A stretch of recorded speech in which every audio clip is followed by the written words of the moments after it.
Hello and welcome, ladies and gentlemen, Fantasasa. This is Battlefield 1, and today's weapon review, we're going to be taking a closer look at the Huot Automatic Optical, the new version of the level 10 unlock for the support class, of course. We're going to be going over the unlock requirements, as well as the stats of the weapon, how it performs on the battlefield, where it performs best, and of course, most importantly, how it compares to the previous version of the Huot and the other available weaponry that competes against it at the various engagement distances.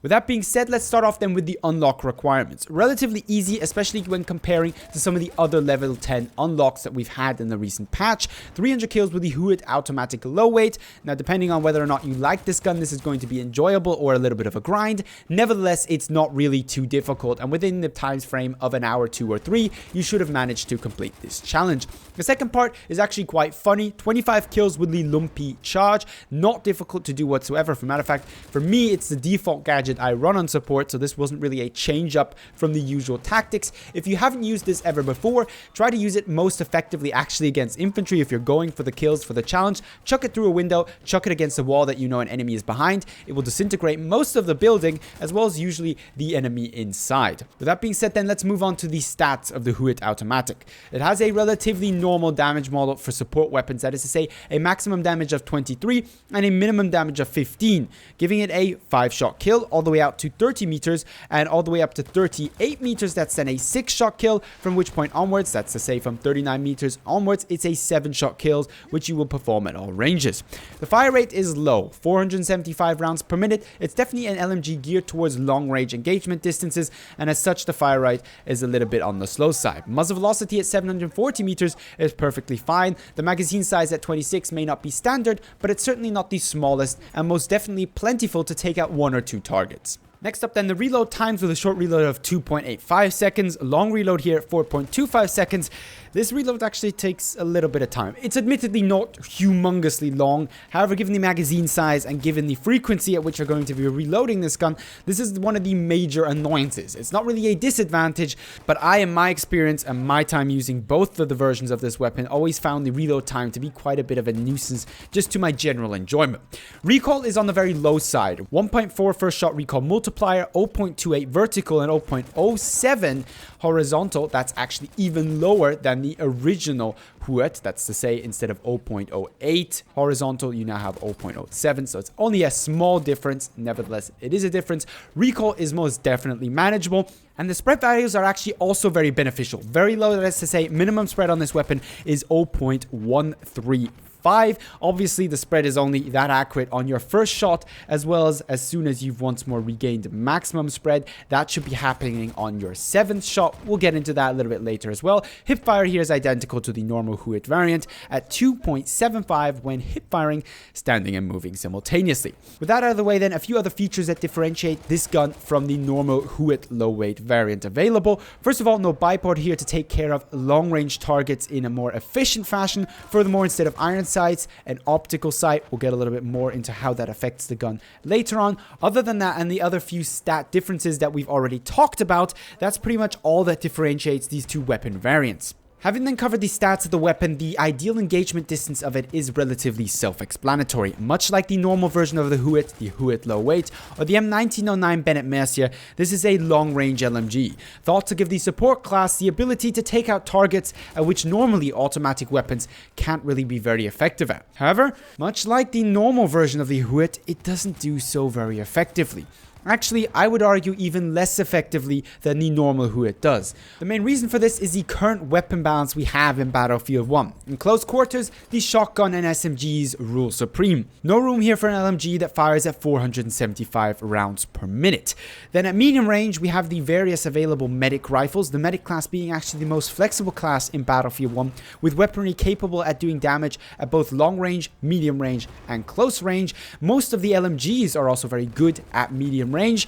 Well, you're going to be outgunned, to put it simple, at medium range by pretty much everything in the game, unless of course it's exclusively close quarter or exclusively long range. A capable sniper is also going to have a leg up on you at medium range, unless of course they've exposed themselves and don't have decent cover to fight from. Last but not least then, at long range, well, you've got the M1909 Bennett Mercier, as well as bipodded LMG people, which you will have little chance of beating, no matter which bipodded LMG they are using.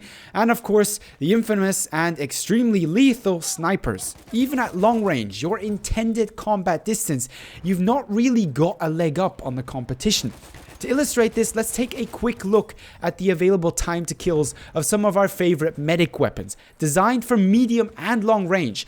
First of all, then, the Rigotti Optical. The time to kill on this weapon for an engagement distance of 50 meters, what I would consider medium longish range, is 673 milliseconds. That's your time to kill, assuming a maximum fire rate and 100% hit rate. This may not be 100% realistic because you may miss a shot or of course slow down your fire rate slightly to maintain minimum spread. Nevertheless, for the sake of comparing, we are going to assume 100% accuracy both for the Huot and of course for the Rigotti. The Huot at the engagement distance of 50 meters, what I would consider once more medium long range, where you would expect the Huot to be best at, its time to kill is much longer at 825 milliseconds, closing in on that 1 second mark. And things get even worse if you go for medium long range against something like the Mondragon Sniper. The Mondragon Sniper at, say, for example, 75 meters is going to down your target, assuming 100% accuracy and maximum fire rate once more, at 561 milliseconds, relatively quick for the engagement distance. The Huot Automatic Optical at this distance is going to take a full 859 milliseconds, closing in on double as long as it takes somebody with the Mondragon Sniper. And that comes on top of the fact that the Huot Automatic Optical most definitely is never going to achieve that time to kill, because at those distances, the spread model of the LMGs, which is of course accurate, not accurate, increasingly accurate, and at the 7th bullet in the case of Huot, once more fully accurate, is going to miss probably its second, third, and in some cases even fourth shot, because those spread values are at 0.605, 0.511, and 0.417, very, very high. The same doesn't necessarily apply to the DMRs, or battle rifles if you want to call them that way. While they may have to lower their fire rate slightly to keep their minimum spread at 0.2 or 0.1 something, whatever it may be, depending on the battle rifle we're talking about, they're most certainly not going to have the same kind of effect on the time to kill, which is already faster than taking into account the spread models of the Huot does on its own time to kill. Realistically, you're talking about a minimum of 1 second to down a target at longer ranges, and pretty much every weapon that is designed for medium-long range combat at that distance in capable hands is going to be able to down you much quicker. So where does that leave the Huot Automatic Optical versus the normal Huot Automatic Low Weight? Well, the point I'd like to note here, and why I prefer the low weight over the optical, despite actually not usually enjoying iron sights very much, is that the optical sight preset, if you so will, suits any weapon well in close quarters for gaining a little bit of additional accuracy over poor iron sights if you don't enjoy iron sights.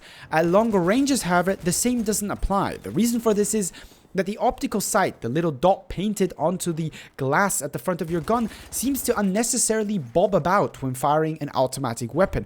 I don't know if this is just a better illustration of the visual recoil or if it's just me imagining something. However, in practice, for me personally, what this means is it's much more difficult to keep recoil under control and to keep your crosshairs on target, which means your already poor accuracy because of the spread model of the LMG just goes down the drain even more. And this may not be important in close quarters because the target you're shooting at is pretty big. In the case of the Huot Automatic Optical, it is important because you're shooting at head glitching snipers and medic players at long ranges consistently. Their target is very small and already far away. If you can't manage to aim perfectly, the few shots of your gun, which actually will go where you point them once the spread has once more reset, are not going to go where your target is, and you're just going to get your head taken off by a recon player. This is at least my experience with the Huot Automatic. I frankly didn't get on too well with the low weight version initially either, and it is thus not surprising that the optical version is further disappointing in this area. That's why I'd like to hear from you guys down below in the comments, especially those of you who enjoy either the original Huot Automatic Low Weight or the optical version of it, what you think about this weapon, how you think it best needs to be used, and in what situations you think it gives you an advantage over the competition. I'd also like to hear down below in the comments, as of course per usual, your video suggestions for Battlefield 1 videos. If you enjoyed the video, don't forget to give it a thumbs up. But with all that being said, I'd like to thank you very much for watching and hope to see you in the next Battlefield 1 video.